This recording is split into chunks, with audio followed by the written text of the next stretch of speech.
Quais fatores sistêmicos e históricos contribuem para as perdas de água no saneamento, mas não são facilmente resolvidos apenas com ações de gestão das companhias? Como é possível incorporar uma abordagem mais macro e de longo prazo na formulação de políticas públicas e estratégias de saneamento, de modo a reduzir essas perdas de água de forma mais sustentável? Quais exemplos e boas práticas ou experiências internacionais ilustram a importância de dar um passo atrás e repensar o problema sob uma perspectiva mais global, intersetorial? Olá, meu nome é Pierre e esse é o Bate-Papo Perda Zero. Se você é da área do saneamento ou está procurando conteúdo sobre perdas de água, esse é o lugar onde iremos compartilhar experiências, conversar sobre tecnologias, contar algumas histórias e tentar ajudar a divulgar esse tema tão importante. A cada episódio, teremos a presença de um convidado que irá compartilhar conosco um pouco da sua história e também da sua experiência. Hoje o nosso tema será Além da Gestão, uma visão global sobre perdas. O nosso convidado especial será o professor Asher Kipperstock. O professor Asher é engenheiro civil formado no Instituto Tecnológico de Israel, é PhD em Engenharia Química e Tecnologias Ambientais pela Universidade de Manchester, atuou como pesquisador do CNPq, coordenou a Rede de Tecnologias Limpas da Universidade Federal da Bahia, é professor titular da Escola Politécnica da Universidade Federal da Bahia, publicou diversos artigos especializados e tem 3 livros publicados. Então estaremos batendo um papo com um verdadeiro conhecedor do setor em todos os seus aspectos. Além disso, trata-se de uma pessoa muito acessível e que se dispôs a compartilhar conosco o seu conhecimento. Boa noite, caro professor Asher. Seja muito bem-vindo ao Bate-Papo Perda Zero. E antes mesmo dessa saudação inicial, já para direcionar o nosso papo aqui, vamos à primeira pergunta. Quais fatores sistêmicos e históricos contribuem para as perdas de água no saneamento, mas não são facilmente resolvidos apenas com ações de gestão das companhias? Seja muito bem-vindo. Agora a palavra é sua. Boa noite, Piero. Muito agradecido, né, pelo convite e participar desse tipo de discussão. É uma discussão que eu realmente estou tanto afastado já hoje em dia, por ter me afastado da atividade na universidade já há algum tempo, mas que é uma questão que, como você coloca, requer que se amplie um pouco. Eu não lembro bem se foi o presidente Roosevelt ou Eisenhower, um dos dois, que dizia: se você não encontra a solução para o seu problema, amplifique o problema, né? Amplie a visão, que de repente você cai numa armadilha fechada quando você vê aquela história da floresta, que você fica estudando o tamanho de uma folha, mas não sabe, estudando o tamanho de uma folha, você não consegue sair dessa floresta. É uma discussão que a gente já teve em outros casos, principalmente no próprio programa de saneamento. O Salomão Medeiros, com o site dele, também abordou esse problema. Deixa eu começar com uma experiência que eu achei interessante. Alguns anos atrás, a gente organizou aqui na Escola Politécnica da UFBA um seminário sobre água e desenvolvimento. E eu foquei, o professor Caiubi, na época, que me pediu para focar um dia específico sobre esses temas de área. Para a ocasião, a gente convidou um engenheiro da Agência Israelense de Águas, o senhor Amir Shishá, que se dispôs realmente a vir e participar do seminário. E durante o seminário, eu fiz uma apresentação primeiro, dando a situação atual do país, os dados que se tinha, né, do Sistema de Informações de Saneamento, e do PLANSAB, e Plano Nacional de Saneamento, isso antes da portaria de 2021, né? Foi a 2020. A apresentação dizendo que o PLANSAB, entre outras coisas, coloquei assim com uma transparência, que o PLANSAB tinha como objetivo chegar a 30% de perdas de água na distribuição até 2033. Não sei se me equivoco, era ao contrário, 33% de perdas até 2030. Mas, de qualquer maneira, o Plano Nacional de Saneamento queria, quer dizer, era o seu objetivo, chegar a perdas na ordem de grandeza de 30%. Quando eu terminei a apresentação, me sentei do lado desse colega, esse engenheiro israelense, e ele me diz assim, Asher, eu acho que de digitação. Eu disse, como assim, amigo? Não, porque você não pode estar falando que um plano nacional queira chegar em um horizonte de 20 anos a 30% de perdas. Aí eu tive que discutir com ele, dizer, rapaz, esses dados são os dados oficiais, eu não estou inventando nada. Disse, não, cara, mas você não está se dando conta que isso não pode ser? Deve ser 3.0 e não 30. Aí eu fiquei olhando para ele e disse, rapaz, até eu, que tenho sido muito crítico com relação às pernas, com a ideia de que 30% era uma coisa razoável. E na própria na portaria, essa de 2021, o pessoal baixou para 25%, mas também 25%, né? A 10ª maior economia do planeta, trabalhando com taxas piores do que muitos países da própria América Latina então, alguma coisa existia aí que estava exigindo uma reflexão um pouco mais abrangente. Na saída, quando eu toquei para uma TV local, eu estava ainda meio baratinado com relação a esse negócio de estar me dando conta de uma coisa que parecia surreal. Aí a entrevistadora chega e me pergunta, eu conto para ela a história essa que eu acabei de contar, e ela me diz, sim, professor, e o que que você, a que você deveria essa situação tão, como você está dizendo, tão esdrúxula, tão surreal? Aí eu fiquei parado a pergunta, a resposta que fosse o mais abrangente possível. E o que me saiu assim, espontaneamente foi, minha filha, eu acho que é a nossa tradicional falta de autoestima. A gente não tem uma autoestima suficiente neste país para fazer dele o que ele mereceria ser, né? E claro que a gente teria que entrar nas discussões de como se deu o desenvolvimento, como se dá o desenvolvimento brasileiro, a concentração de poder, a própria concentração de terras que equivale à concentração da água, o que a gente vê, essa dificuldade do establishment político do país de cumprir a sua afinidade das populações mais carentes, né? A discussão que está no Congresso agora, que não pode se taxar rico, quer dizer, cortam essa família, não tire, não cobre imposto de rico. Isso é fundo dessa respeito, né? Não digo que a gente vai chegar no 3% do Japão, 6% da Dinamarca, 7, 8% de Israel. Não, acho que são países que têm estruturas sociais muito mais consolidadas, né? Melhor distribuídas. Mas dizer o seguinte, bora botar uma meta de 12%, de 10 a 12%. Agora, isso não se consegue pensando o detalhe da operação, que é o que basicamente hoje as pessoas estão pensando. Então, dizem assim, eu tenho que ter um sistema mais eficiente de identificar um vazamento, que se a população me chama a atenção 4 horas, ou reduzir a pressão da rede para que saia menos água pelos buracos da rede, né? E eu vou entrar um pouco nessa questão da redução da pressão também, que é uma questão muito injusta com a população. Mas ele diz, baixe a pressão para diminuir a quantidade de água que sai pela rede. Mas espera aí, por que está saindo água pela rede? A rede não foi projetada para ser assim.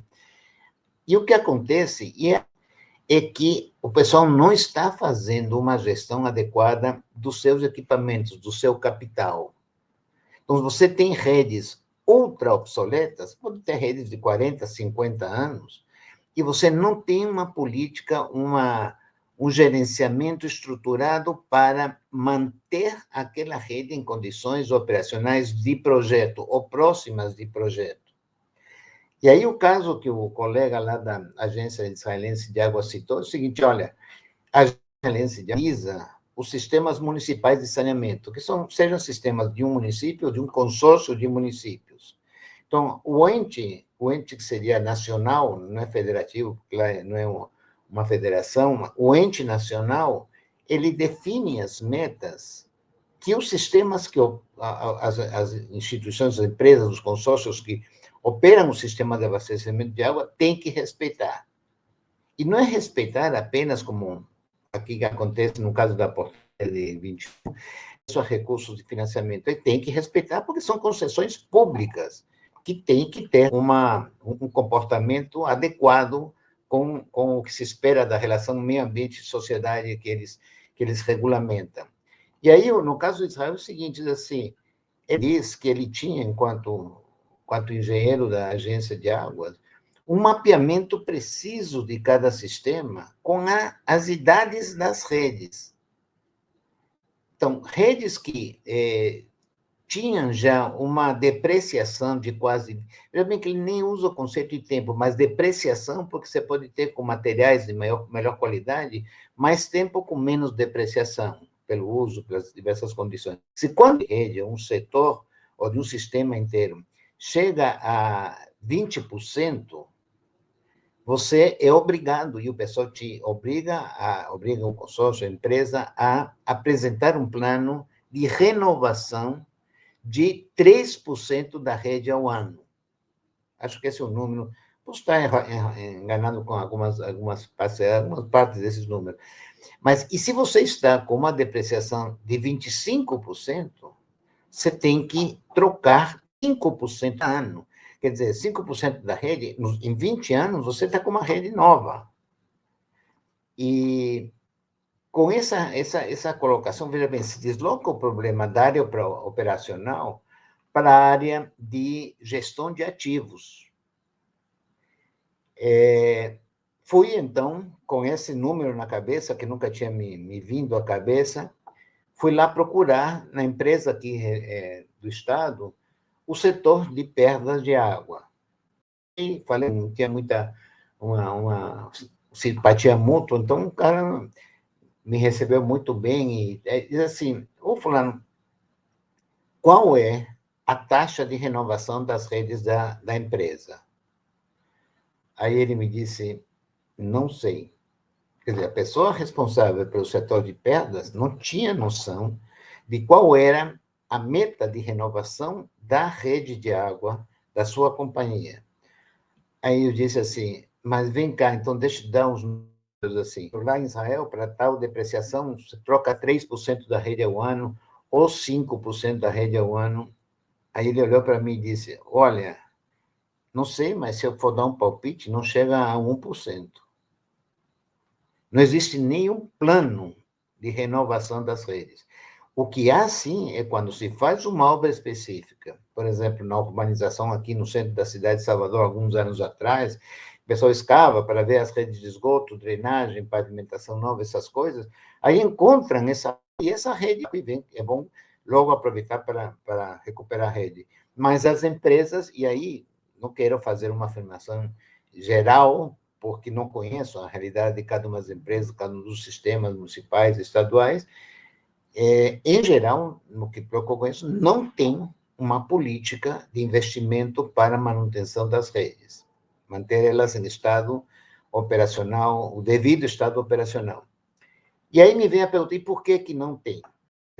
E aí vem algumas ponderações que eu coloco na forma de hipótese, que cabe, inclusive, para gerar uma discussão. Aí eu até gostaria de saber se realmente isso gerou uma discussão interessante, eu me disponho a trocar de opiniões, ideias com quem for. Eu não tenho grilo de me dizerem que estou errado. Aliás, eu gosto muito quando o pessoal encontra erros nas minhas formas de pensar, mas dificilmente você vai ouvir ela falando, é que para as empresas de saneamento é vantajoso perder água na rede. Como que é? Vantajoso perder água na rede? Deixa eu explicar por que eu acho que é vantajoso. Entra um pouco no sistema financeiro que as empresas de saneamento têm. A perda de água obriga a que você tenha que aumentar os custos operacionais nas estações de tratamento. Os custos operacionais aumentam com as perdas de água, por pessoa atendida, claro. Sim, o pessoal quer aumentar o custo operacional. Rapaz, para as empresas, não é problemático aumentar o custo operacional, porque o custo operacional, as despesas operacionais, são os argumentos principais que essas empresas utilizam para obter uma alteração, um aumento da tarifa por parte do órgão regulador. Então, quando vão lá à agência de água, o que eles levam para justificar, olha, aumentou a despesa aqui de sulfato de alumínio, aumentou a despesa aqui de carbonato, aumentaram as despesas de energia e tal. Então, eles suprem essa perda no sistema operacional a partir da argumentação que os custos aumentaram e conseguem, então, repassar esse custo, não tiram das suas margens de lucro ou de visão de dividendos, o que seja. Eles tiram isso da população até um momento. Então, aí a pergunta seguinte seria, sim, mas de qualquer maneira, eles tiram isso, mas eles vão ter que fazer investimento na captação de água em novas adutoras, você vai ter que jogar mais água na rede para manter o atendimento à população. Verdade. Só que se você levanta um pouco da onde vem o recurso para as grandes obras, uma parte significativa não vem da companhia, vem do governo do Estado ou do governo municipal, quer dizer, não entra na habilidade. Inclusive, entra de forma positiva, porque é um aporte de capital para a empresa que o governo do Estado coloca. Então, sendo assim, por que eu, como gestor da companhia, na lógica de ter rentabilidade na companhia, ou pelo menos um equilíbrio econômico, a perda de água não é problema, é solução. Essa é uma análise que eu coloco de forma provocativa para que o pessoal cheque esses números. Assim. Agora, questões mais abrangentes ainda, quando a gente discute, sim, mas o pessoal não se importa de perder água, ou se vê um grande vazamento na rua, se esse grande vazamento não estiver interrompendo o tráfego, nem cobertura jornalística aparece, será que o pessoal acostumou já com a ideia que esse é um país que tem muita água, que se repete muito esse argumento, e então não tem sensibilidade para a perda de água, esse trave que tem que ser superado, e que é muito difícil de ser superado quando, por exemplo, você, até por ter uma tarifa relativamente baixa para um nível de renda nas classes mais altas, o cara considera, você diz, rapaz, não tome um banho de mais do que 5 minutos. Aí diz, não, mas meu banho é meia hora. E aí você pergunta, e eu digo isso porque eu discuti muito com alunos em sala de aula, rapaz, um banho de meia hora, você pelo menos sabe por que você toma um banho de meia hora? Porque você não vai me dizer porque é uma questão de higiene, né? Ao contrário, se você toma um banho de meia hora, sabão, ainda você está patologista com relação a isso. E disse, não, claro que não é por isso. Então, é para quê? É por lazer? E aí, todo mundo tem direito a relaxar embaixo de um jato de água quente. Aí eu digo o seguinte, veja bem, se você faz porque eu digo, olha, para você ter uma higiene perfeita com banho diário, que inclusive nem seria necessário, mas com banho diário, 2 minutos é suficiente. Aí fazia assim, olha, vamos fazer o seguinte, pare um minutinho, pegava o relógio, abre a torneira, se molha. 15 segundos. Deu para se molhar? 20 segundos. Deu para se molhar? Deu, professor, deu. Então, pronto, fecha o registro e se ensaboe. Se você se ensaboa com o registro fechado e você só gastou 20 segundos, com 1 minuto e 40, você não tira o sabão que estava no corpo? Aí você... pessoal, mas aí normalmente dizia, não, mas eu tenho que lavar o cabelo todo dia. Aí começa uma série de argumentações para justificar uma coisa que, de fato, é absurda quando referida à questão de higiene. Então, olha, então não é uma questão de higiene. Mas, por outro lado, as pessoas têm direito de relaxar embaixo da água. Por que não seria devido? Com relação à questão ambiental, à sustentabilidade, se você chega de um dia estressante do trabalho e passa 1 hora no chuveiro, em vez de passar 1 hora num shopping center consumindo desvairadamente, o meio ambiente lhe agradece. Mas aí, veja bem qual a relevância dessa discussão. A relevância dessa discussão é que aqueles 2 minutos devidos à higiene deveriam ser de graça e obra básica de saúde pública. Mas os outros 18 minutos ou 28 minutos entram na área de lazer e você devia pagar e caro por isso. Claro que chegar a um modelo tarifário que consiga fazer isso não é uma tarefa simples, mas se temos em princípios, se entende essa distinção e se entende que a atividade de saneamento, que é obrigação do Estado e tem que ser garantida para todo mundo, inclusive de graça, se refere àquela especificamente da condição de higiene. E não o cara lavar o carro, e não o cara ficar molhando as plantas o tempo todo, e não esse tipo, ou ficar no chuveiro, ou com a torneira aberta durante horas. Então, veja bem, há uma falta de percepção mais estrutural, organizada, sobre qual é a nossa relação com o recurso natural, especificamente com relação à água. Não sei se deu para mais ou menos colocar essa... Sim, sim. Acho que é importante a gente até aproveitar e fazer um link novamente com a pergunta lá e resumir um pouco. Vamos ver se eu entendi, professora, o seu ponto de vista. Então, um dos pontos é, talvez a gente está tendo metas nas políticas públicas muito tímidas, né? Esse é o primeiro ponto, assim, da sua argumentação ali, né? E o segundo ponto... Tímida é uma palavra muito... Tímida é uma palavra muito doce, cuidadosa. Eu diria metas irresponsáveis. Tá certo. Ok, nós estamos tendo metas que não condizem, né, com o que deveria se buscar para um sistema do porte do nosso país, assim, né? Esse é o primeiro ponto. O segundo ponto ali que o senhor chamou atenção em relação aos ativos, né? Então, a gente não estaria substituindo as nossas redes, vamos dizer assim, na taxa necessária para manter um sistema saudável ao ponto de que não houvessem tantos vazamentos. Não é nem o fato de como tu atua para corrigir rapidamente, a questão é por que eles estão acontecendo. A gente deveria estar atuando nesse sentido, né? Um segundo ponto que você menciona ali é a questão da forma de regulação não estar exigindo ou punindo, vamos dizer assim, adequadamente, né?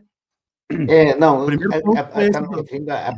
a percepção do consumo que não é uma percepção sobre o consumo responsável na população, simplesmente que é depois contratado e trabalha na companhia, quer dizer, as instituições fazem um uso irresponsável da água porque a sociedade faz um uso irresponsável da água. Agora, o que eu tinha falado também é que as companhias de saneamento, para elas, é bom perder água. Do ponto de vista financeiro, é bom perder água. Né? E essa é uma provocação que eu gostaria de ouvir. Eu queria contribuir com o ponto de vista Corsã, aqui Rio Grande do Sul. A Corsã, ela tem... aliás, o Rio Grande do Sul era atendido além da Corsã por outras empresas, algumas municipais, autarquias municipais e algumas empresas privadas. O órgão regulador geral do estado é a Agergs, né? Um órgão centralizado, mas também haviam municípios com regulação própria. Então, eu vou lhe dar o exemplo de uma cidade aqui do Rio Grande do Sul chamada Santa Cruz do Sul, que é uma cidade média aqui do Rio Grande do Sul, que ela tem uma agência reguladora própria. Ela tinha o serviço sendo prestado pela Corsã, que era uma estatal, né? Mas ela tinha uma agência reguladora própria. E nessa agência reguladora própria, no modelo de regulação, previa que, em não sendo atingida a meta anual de perdas, não era atribuído um percentual de uma cesta de índices ali associados àquela perda. Então, isso não era aceito como um reajuste tarifário, então, vamos dizer assim, a parte que não atingia a perda. Então, vamos supor que a meta de redução de perdas daquele ano era... A companhia estava com 50, tinha que chegar a 40. E aí ela chegou a 45, em relação àquele ponto que ela não atingiu da meta, não entrava no balanço ali para compor o índice de custos ali para fazer o reajuste tarifário, né, no ciclo de reajuste. Então, esse modelo de regulação especificamente dessa cidade, Santa Cruz, corrigia essa distorção aí que o senhor mencionou aí, que poderia ser possível estar acontecendo, né, em outros lugares. Não era geral. Então, Perfeitamente, Pedro. em alguns lugares Perfeitamente. não tinha isso. E diria o seguinte, exatamente isso que eu estava citando como exemplo da Agência Israelense de Água.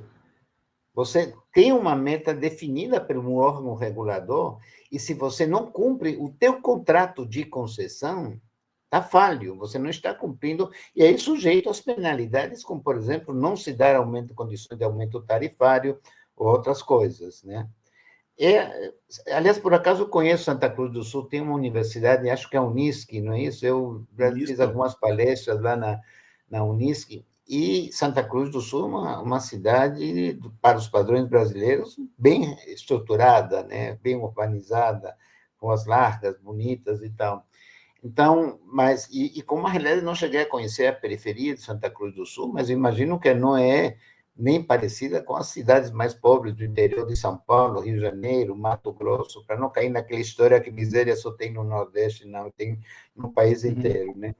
Então, exatamente isso. A regulação tem que exigir um padrão de desempenho do uso dos recursos naturais. Como, por exemplo, além da eficiência do uso da água com a redução das perdas, a eficiência energética.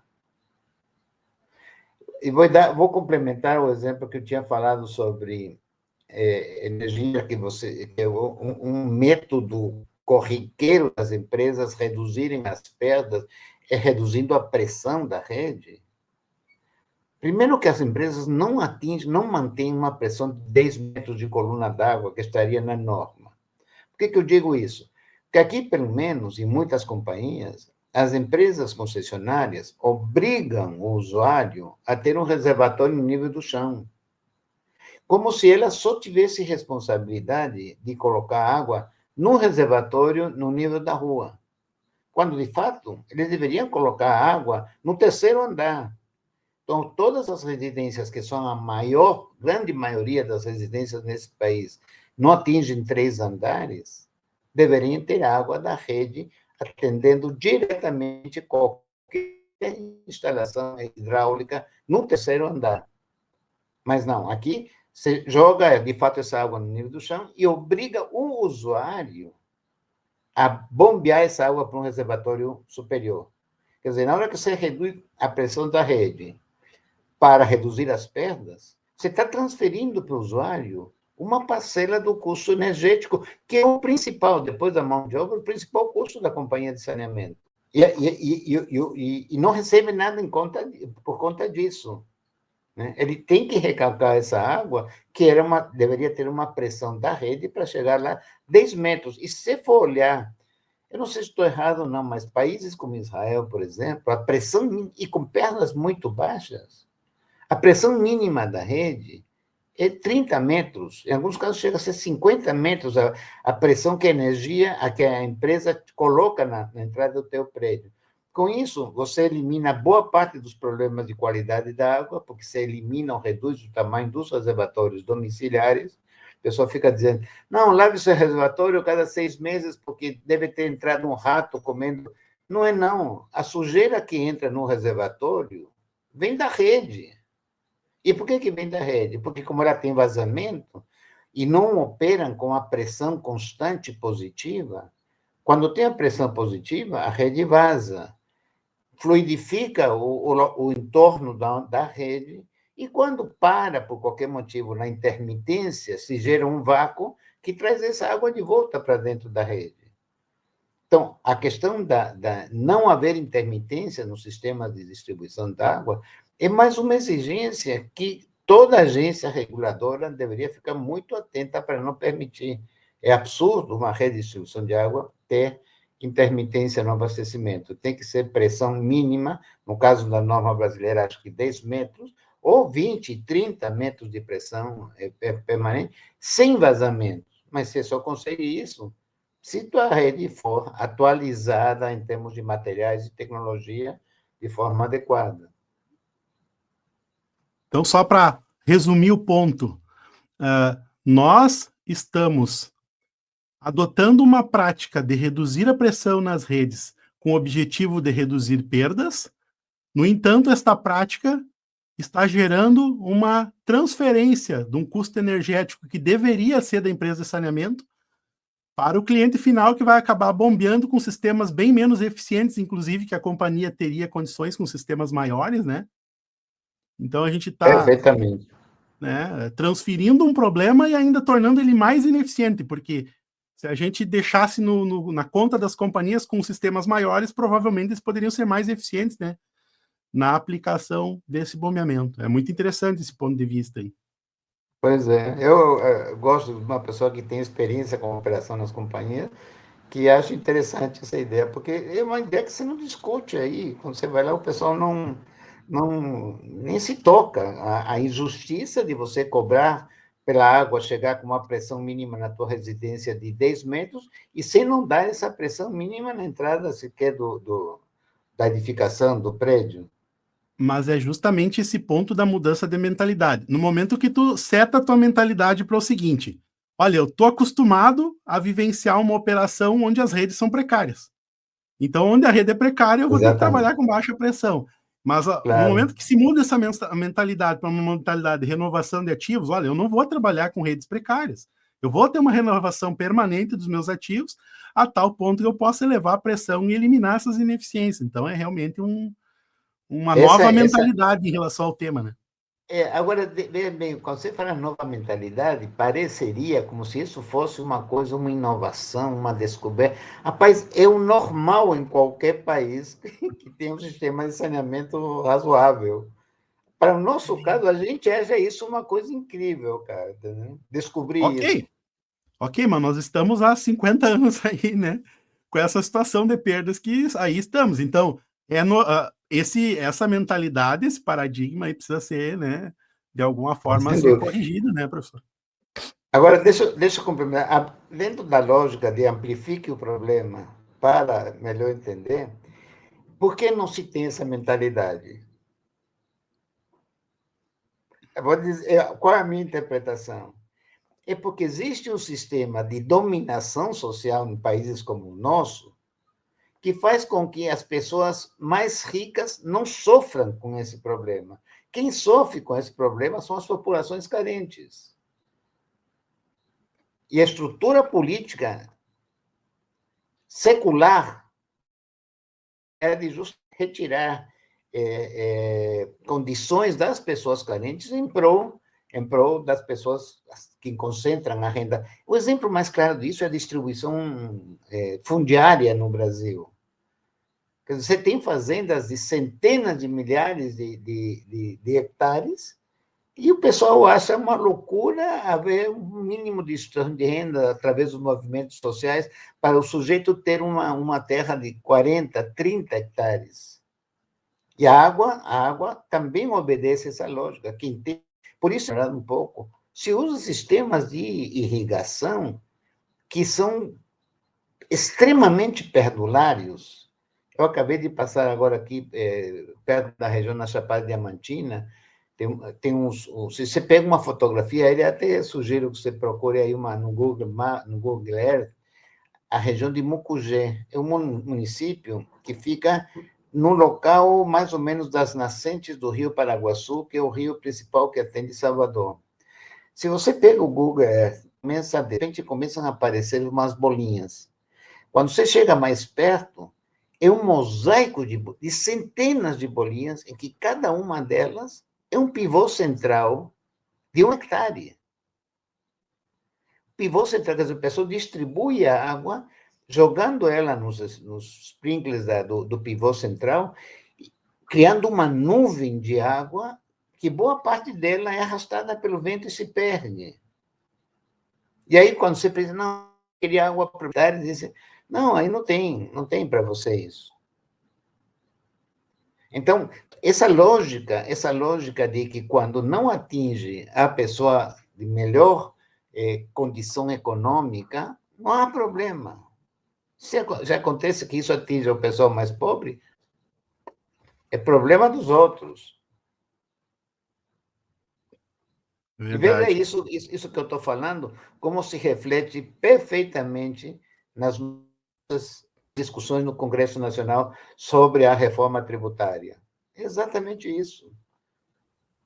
E aí, professor Ash, dando continuidade ao nosso bate-papo e indo adiante aí nas perguntas, gostaria que o senhor nos ajudasse a entender, especialmente para os profissionais que estão iniciando na área ou ainda não têm muita familiaridade com o tema, de que forma é possível incorporar uma abordagem mais macro e de longo prazo na formulação das políticas públicas e estratégias de saneamento, de modo a reduzir essas perdas de água de forma mais sustentável? Vê bem, eu acho que todo profissional que trabalha na área de saneamento tem que ter uma visão clara e bem estruturada de eficiência no seu trabalho. E não só de eficiência, mas de eficácia no seu trabalho também. E não só de eficácia, mas também de efetividade. Quer dizer, o bom profissional não se acostuma com as práticas vigentes, mas ele tem que contribuir para um aumento desses três parâmetros: eficiência, eficácia e efetividade. Então, ele tem que se perguntar se a energia gasta por metro cúbico de água distribuído não deveria ter uma meta. Por exemplo, a média do Brasil está na faixa de 0,8 a 1,2 kWh por metro cúbico. Se você coloca 100%, isso implica em metro cúbico distribuído, que vai para o dobro, quase 2 metros cúbicos, 2 kWh por metro cúbico. Então, tem que haver uma meta. O cara que opera o sistema e participa diz, olha, com quanta energia eu estou operando esse sistema? E estabelecer, olha, eu tenho que reduzir em 10% o consumo de energia a cada 3 anos, por exemplo. E se envolver com uma proposta nesse sentido, exigindo, inclusive, condições de fazer isso. Ou, por exemplo, eficácia. Se você vai para o segundo eficácia, é que esse valor redunde em uma melhor prestação do serviço, e não apenas numa melhoria dos teus indicadores empresariais. Então, por exemplo, eu consigo, com isso, colocar, reduzindo as perdas, consigo colocar um pouco mais de pressão de água na rede, porque isso é bom para o usuário, é ruim para uma rede precária, mas é bom para o usuário. E a terceiro nível de efetividade diz, olha, como é que eu consigo interagir? E eu acho que as empresas de saneamento têm uma obrigação, mesmo que não se considere isso na legislação atual, de interagir com o usuário para que aquele litro de água que chega na residência tenha um melhor aproveitamento possível. Inclusive com práticas de reuso locais, intradomiciliares.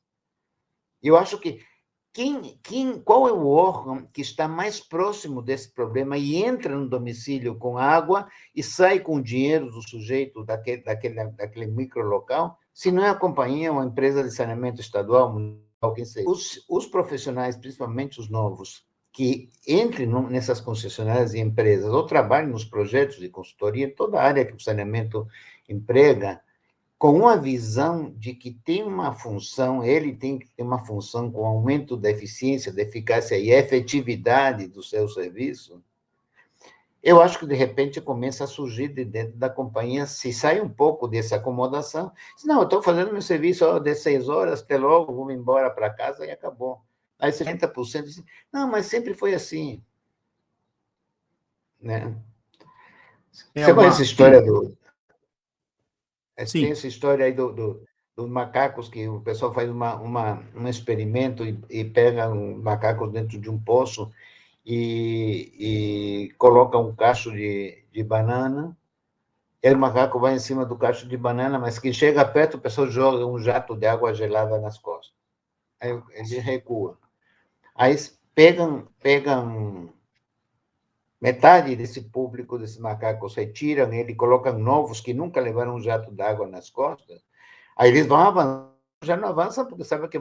Aí os novos chegados entram lá e vão avançar, só que eles vão receber porrada dos colegas que acham que eles vão receber um jato d'água também nas costas. Eles não receberam, mas os próprios colegas. Depois de um tempo, você tem a galera dos macacos dentro do buraco, desce com um cacho de banana e nenhum se aproxima, nenhum pega.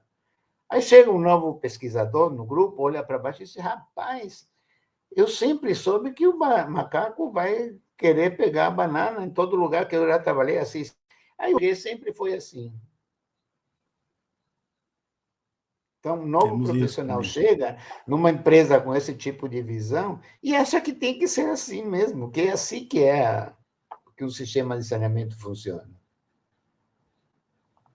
É, realmente temos que ter uma mudança de mentalidade geral aí, e talvez esses novos entrantes aí precisem estar bem preparados com essa mentalidade aí para não sofrerem essa contaminação do inconsciente coletivo aí, né?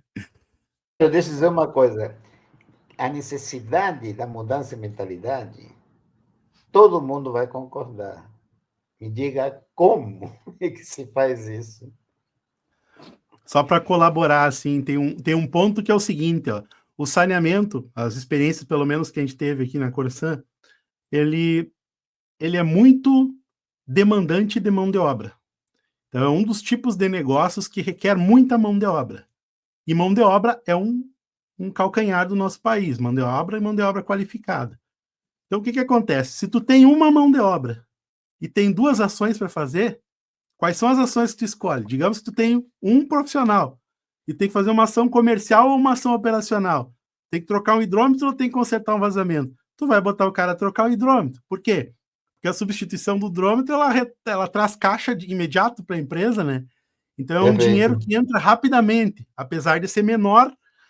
O conserto do vazamento ele traria um retorno a longo prazo maior para a empresa, mas seria um retorno a longo prazo. O conserto, a substituição do hidrômetro, ele traz um caixa imediato.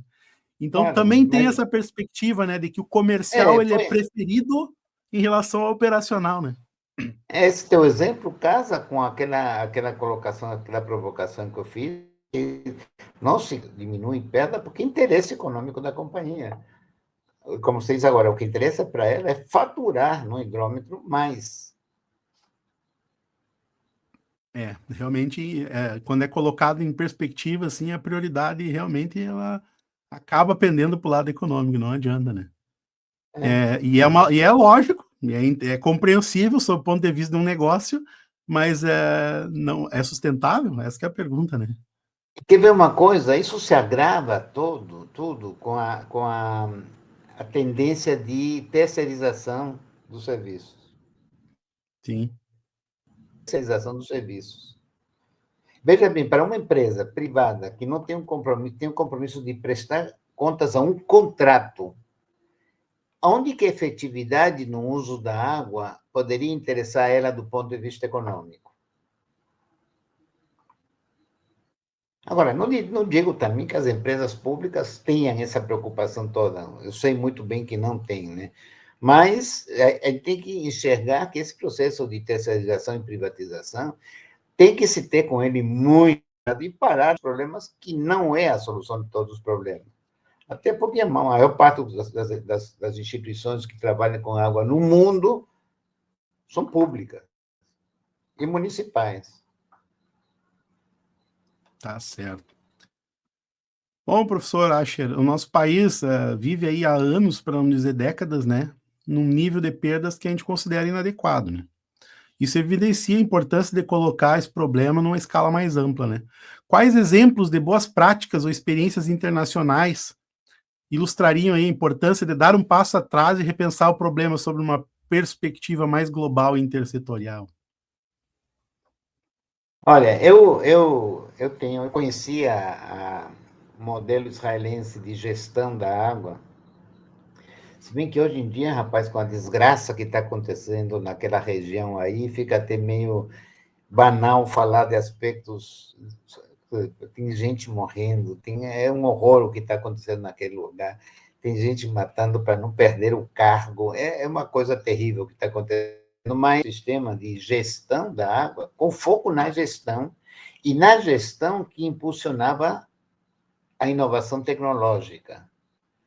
Então, veja bem, é um dos exemplos que eu citaria que vale a pena conhecer. Tem até um livro que chama Faça-se a Água, estou com ele até aqui, do autor, deixa eu ver aqui, Seit Siegel. passa-se água, foi traduzido, que é de uma leitura razoável e coloca a história toda, inclusive dos esforços que surgiram para a questão da irrigação por gotejamento, que também é uma inovação gerada lá, e depois, inclusive, a dessalinização, né?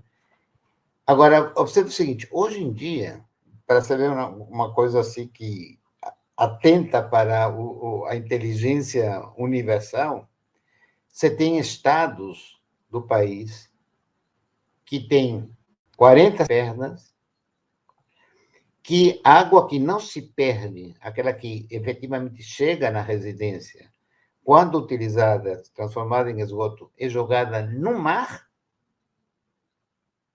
e estão construindo sistemas de dessalinização para substituir essa água.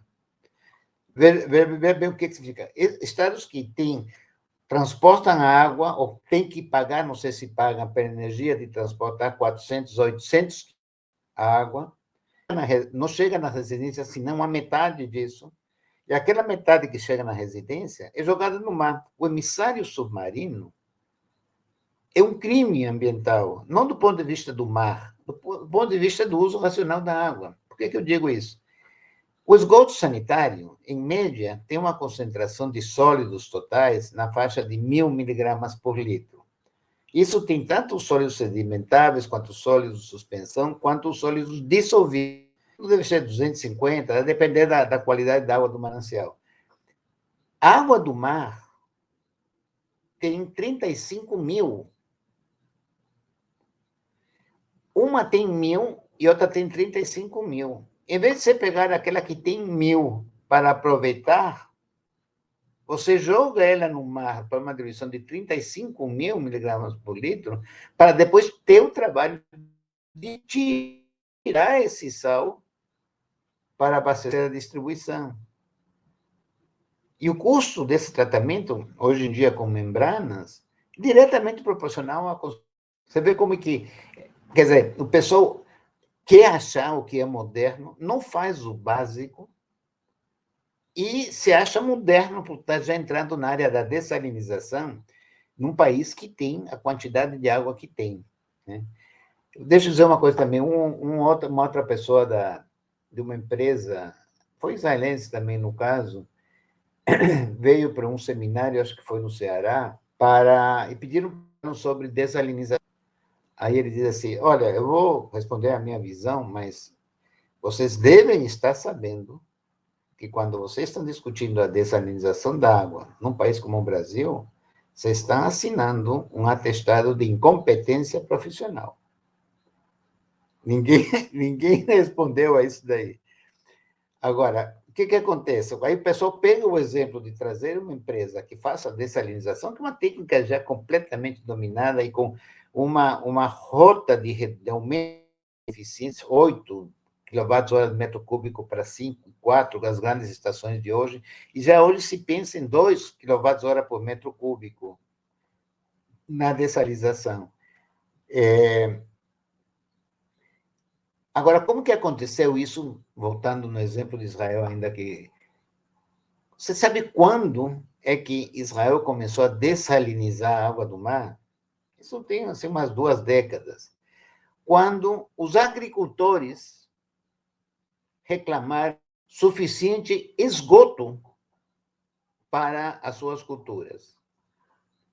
Porque 90% da água que entrava nos sistemas urbanos era coletada pelos próprios consórcios ou pelos municípios, vendida para os agricultores, com um nível de tratamento primário ou secundário, depende do contrato, e eles adequavam essa água e faziam a gestão da reservação dela, do período chuvoso para não chuvoso e tal, para usar na sua agricultura. Não era água que começou a... Esgoto começou a faltar na agricultura israelense, que levou a que o pessoal, então, dissesse, bom, temos que considerar novas fontes de água, e aí a pressão para se financiar, se pesquisar, se implementar, se construir e operar sistemas de dessalinização. Aqui a gente não dá uma gota de esgoto para o agricultor, se diz que não pode, tem mil razões, etc., não vou entrar nesse detalhe agora, Se perde metade da água antes de chegar, captar a água do mar para dessalinizar. E as pessoas acham que a linha de raciocínio é isso mesmo, que é bom, inovador, tal. Não, aí você pergunta, não, mas hoje em dia, dessalinização, todo mundo sabe fazer. Mas precisa ela hoje para essas condições? Mais uma coisa aí para a gente pensar. Acho que Eu tem. costumo, viu, Piero? Eu costumo ilustrar isso quando faço palestras. Eu costumo representar os sistemas de saneamento média do Brasil como um balde furado, Sim, que tem uma saída embaixo, que é a saída da água que vai ser aproveitada. Então, você joga água no balde, espalha por tudo quanto é canto, e uma parte dela, 50%, 60%, chega para o domicílio, e aquela que chega para o domicílio, a pessoa começa a pensar, não, mas eu posso pegar essa água e reusar. Tá certo, hoje não estou... Tem sentido. Mas e os buracos do balde? Ninguém vai tapar? sim. Tem muito que se fazer aí no ponto de vista do cliente final, do ponto de vista da distribuição, do ponto de vista de captação, enfim. E não é difícil, enfim, todo mundo, a tecnologia, os métodos, enfim, tudo é conhecido, né? Não, e mais, veja bem, e a gente está fazendo isso hoje. Imagina isso quando a realidade do ciclo hídrico for modificado pela mudança climática da forma como está acontecendo. Se você for hoje, por exemplo, no Rio Grande do Sul, tiver que trabalhar com sistemas de represamento maiores para evitar inundações, esse dinheiro do setor de recursos hídricos vai faltar em outras áreas. E aqui no Nordeste, a gente vai trabalhar com maiores períodos mais intensos de seca. Também vai requerer mais dinheiro. A gente não fez ainda o dever de casa para a situação.